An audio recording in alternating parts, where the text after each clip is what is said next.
then there is always something inside us. A kind of hollowness is there. Oh, what I'm doing, why I'm doing meditation, in what way I should succeed. So these fourfold practices that I have been talking, and I will continue for a couple of weeks.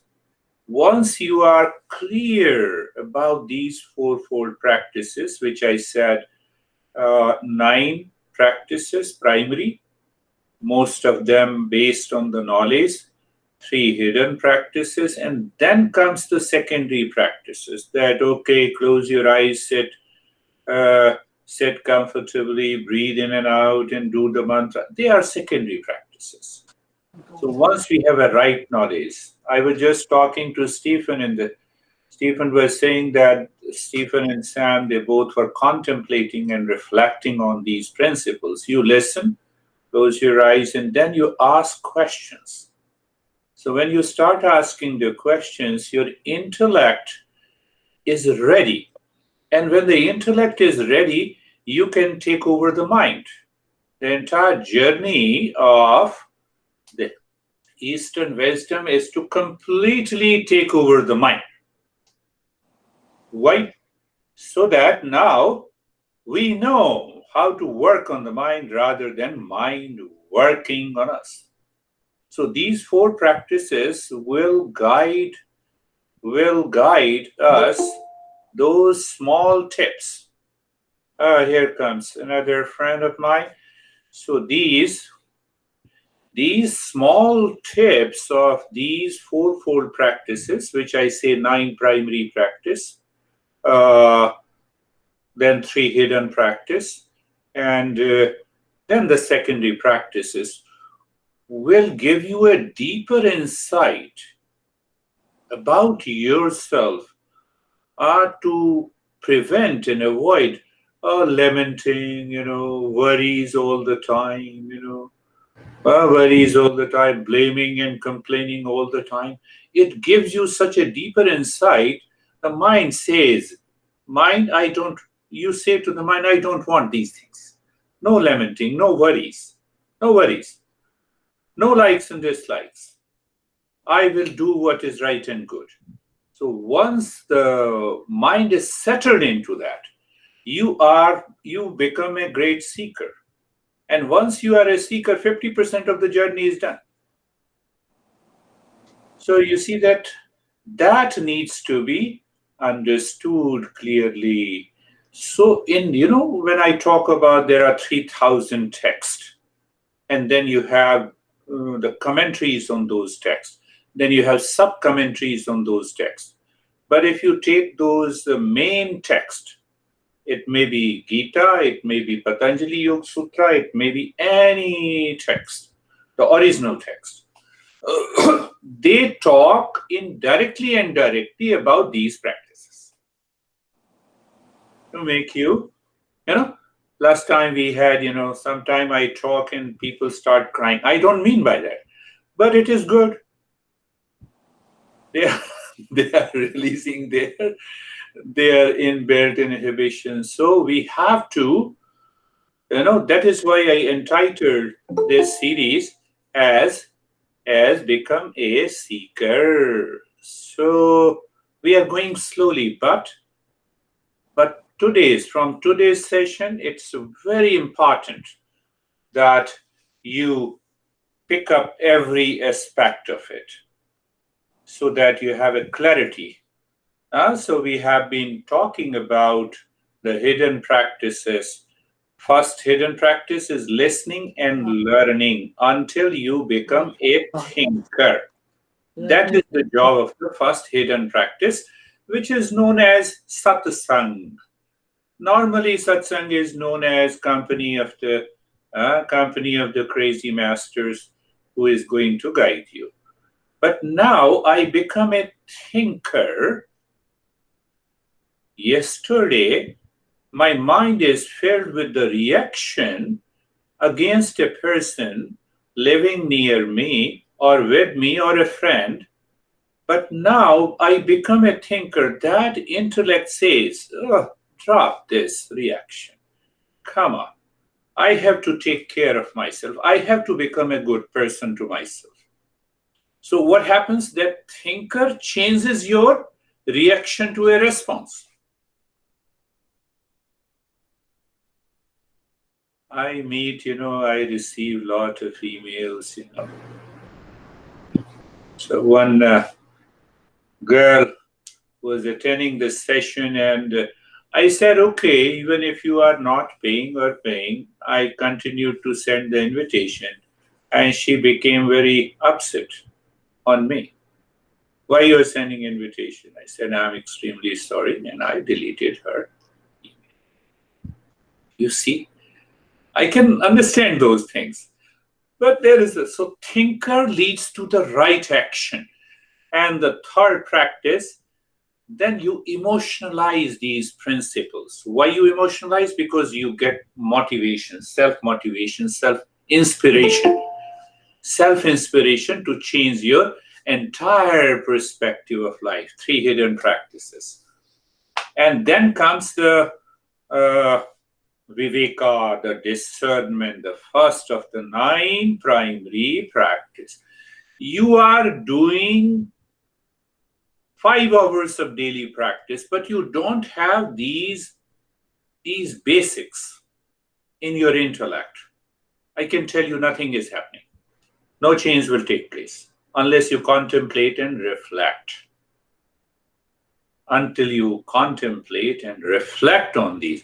What I'm speaking, I told you that I don't speak anything from my own. It is my own expression of these principles. I'm passing on this wisdom to you. Now start thinking. You love peace?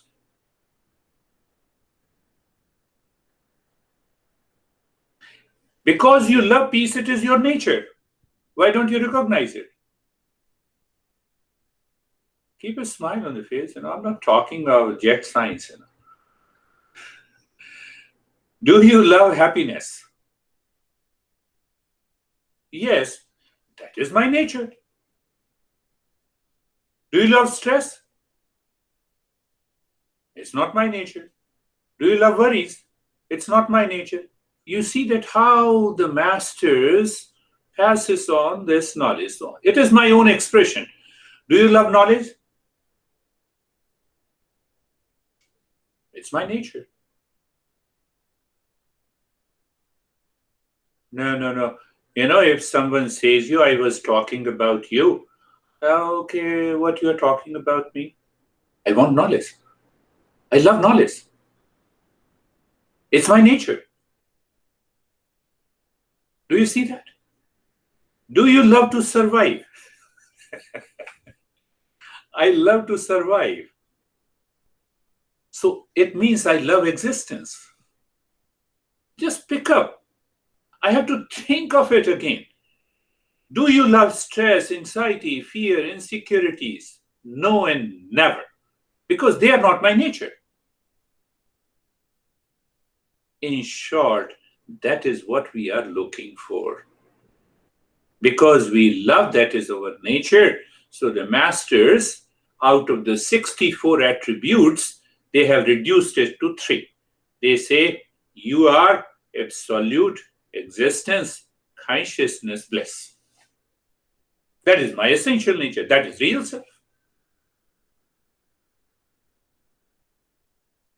But how to get there? We know we love peace. Why? Because it is my nature, essential nature. You cannot say stress is my essential nature, pain is my essential nature.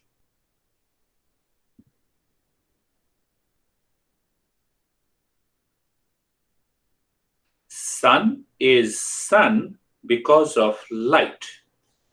Fire is fire because of heat. Sugar is sugar because of sweetness.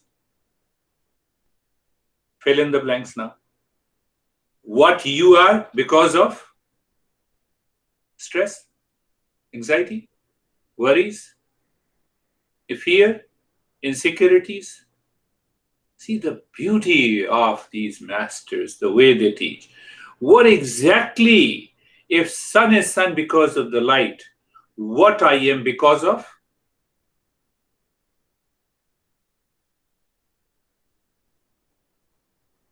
How many times you forget this? The moment you forget, you're gone. Then go to a psychiatrist,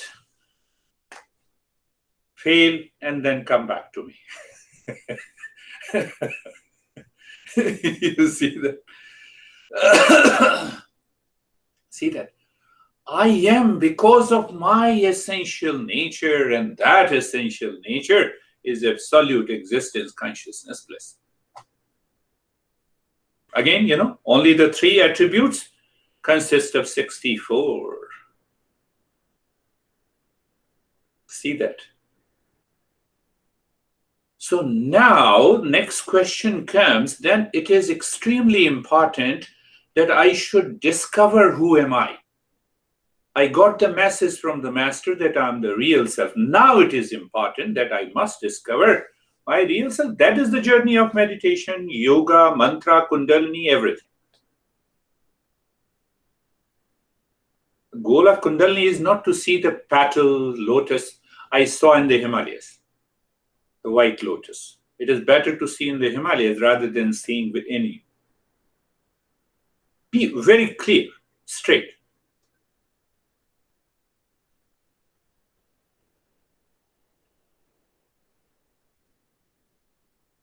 Now see the other third point. Still, I have understood you, I have understood the teaching, but still I'm living in worries, anxiety, fear, and insecurities. Why? We all are seeking freedom. We all are seeking freedom. Is it true? Now see that. See the point. You need to contemplate and reflect, and the mind will become so clear. The mind will follow the intellect. Intellect contains the knowledge of this Eastern wisdom, and you are on the path of a seeker.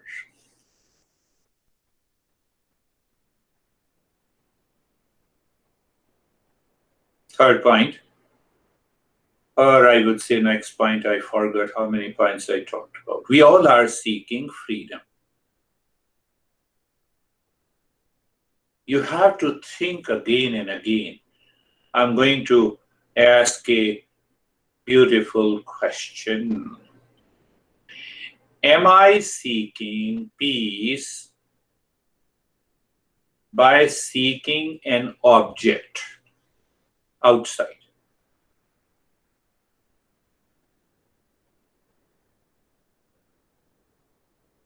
Oh, I'm giving a private lesson to one on every Monday. So he was telling he has a friend, he's a friend, not a girlfriend.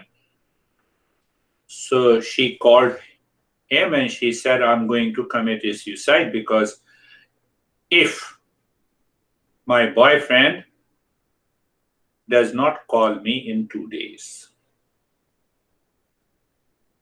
So ultimately, he talked to her and at least she stopped committing suicide.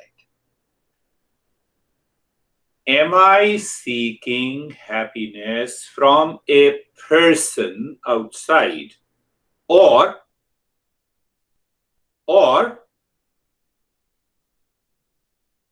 am I seeking to remove unhappiness in my life?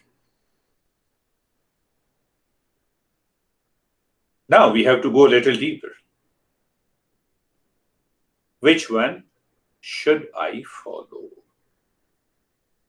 Am I seeking security in the money, which is an object outside, or do I want to remove the insecurities from my life? Are you understanding? I have to go a little deeper and deeper. Ask yourself. For the sake of peace, happiness, love, wisdom, knowledge, that is my nature, that is within me. So, but I'm unhappy. So, should I remove unhappiness or should I seek a happiness from a person, from an object, from a thing outside?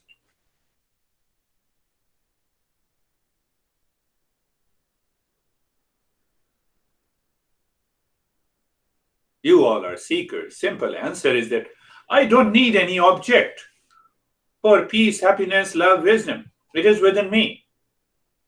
But I have a sense of unhappiness. I have a sense of insecurities. I have a sense of fear. So I have to remove it. Let me focus there. Are you getting it? Do you have that thought in your mind? What will happen? You sit in meditation, your mind stops wandering because it wanders only because of the objects I'm seeking outside for the sake of security, for the sake of fearlessness, for the sake of love, for the sake of happiness. Are you getting it? No. Yes. See, that is the way, the Eastern wisdom. Now we have started a little direct, little serious journey to become a seeker. What is the next question? Who am I? I have to find out. So it's a self-inquiry. It's a self-inquiry. So how many types of inquiries are there? So that I become very clear how to make a self-inquiry. How many types of inquiry? How I should inquire? How should I discover myself?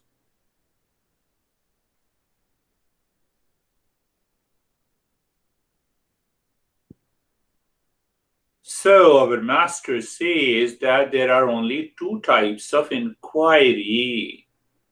There are two types of inquiry.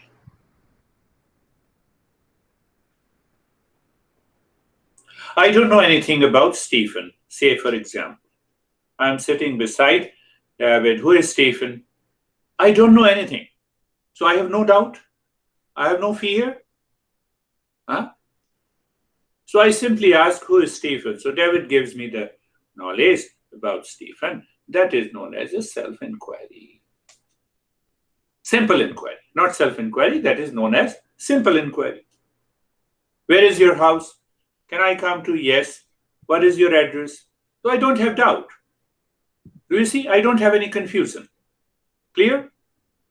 That is a simple inquiry. I do not know because it is the first time.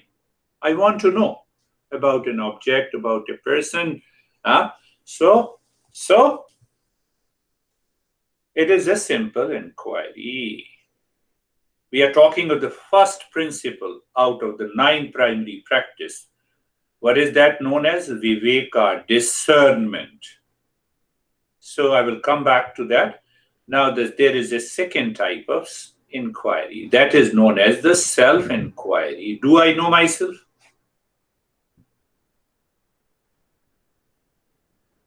I know myself. According to the mind, I am the body. When there is a pain in the body, then I say that I have a pain. When I am emotionally upset, then I say, I hate this guy. So it means I become emotion. So first time I become body, I become emotion. I say I have a jealousy. So I dislike that person, I become the mind. So what is the second type of self-inquiry? I know something is known to me, and something is unknown to me. I don't know my real self, but still my mind claims that I am the body. When there is a pain in the body, then I don't say my head has a pain, but I say I have a headache, as if head is me. Do you see that there is a confusion? There is a confusion. I have a mixed knowledge of stress and silence, pain and pleasure. One thing is clear, I love peace. Peace is my nature. How peace is not my nature, because I have lot of stress. So there's a mixed knowledge. Do you see that? I love happiness, but I worry, I cry, I lament, I have a lot of worries. So do you see that there is a mixed knowledge? Mixed knowledge about me. Right? Did you understand this point? So second type of this self-inquiry demands viveka. Viveka is known as power of discernment. Literally, viveka means to separate. So I have to separate. I'm 100% sure I love peace. Peace is my nature. But why I have stress? So in my intellect, I have to separate the stress from the peace. The moment I separate, the stress is gone, I'm already in peace. That is the first primary practice. It has to be done in the intellect. Are you getting it? I'll talk a couple of sessions on this. Viveka means to separate. First inquiry does not need any separation. Who is Stephen? I don't know. David told me. So there is no confusion. But here, who am I? I have a lot of confusion. And that I express in my thought, in my speech, and in my action. Honey, how are you? Very good. We smile. And within a few minutes, honey, I'm upset with you. There's a mixed knowledge. No? Do you see the mixed information? I have a mixture in me. Do you see that? I'm stressing this. So when you see that, then I have to separate it. Why I have to separate? I love peace. Peace is my nature. I love happiness. Happiness is my nature. I love knowledge. Knowledge is my nature. But from where these crazy stuff has entered into my mind, I need to separate it. So who separates? First practice, viveka. Viveka means discernment. Literally, it means to separate. So if you have a headache, do you use the knife to separate? No, you have to use the knowledge. You have to use the intellect to separate it.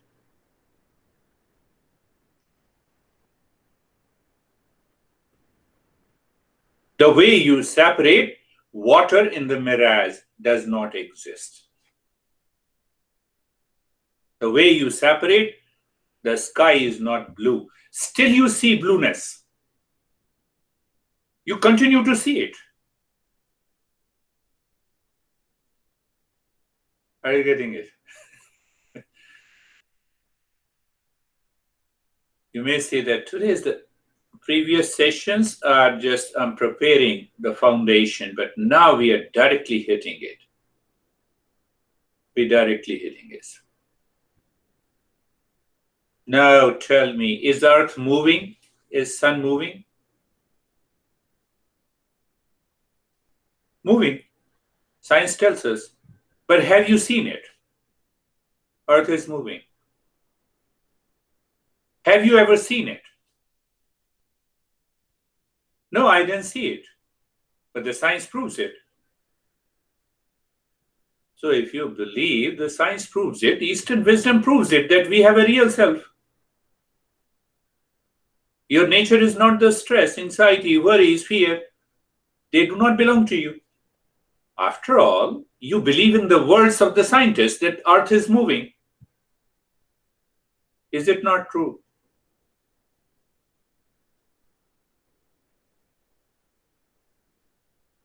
So believe these masters also, Eastern wisdom, 3,000 masters. That's why I repeated, 3,000 masters, 6,000 years old tradition. They have been doing it again. They have validated this knowledge. So let us have a belief that this is the real self. If you don't have a belief, find out you love peace. Peace is your nature. That is what the master is saying. but I'm in stress. So there is a mixture. And the power to separate these two is known as viveka. Viveka means discernment, literal meaning to separate it. So once you separate it, then, then what happens? Then you become a great seeker. It is not the teacher who declares that you are a seeker, it is you. You know inside that now I am a seeker. I am a seeker of peace, happiness, love, and wisdom. I am not a seeker of peace through an object or a person. Are you getting it? If my honey loves me, then I will find love. But your honey does not have a love. How he or she can love you? He or she is already in stress. Now, I should not talk too much about loveless life of our friend.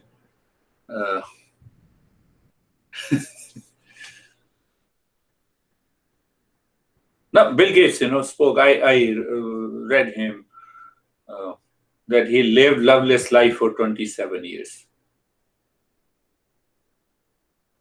He's a great guy. He lived loveless life for 27 years.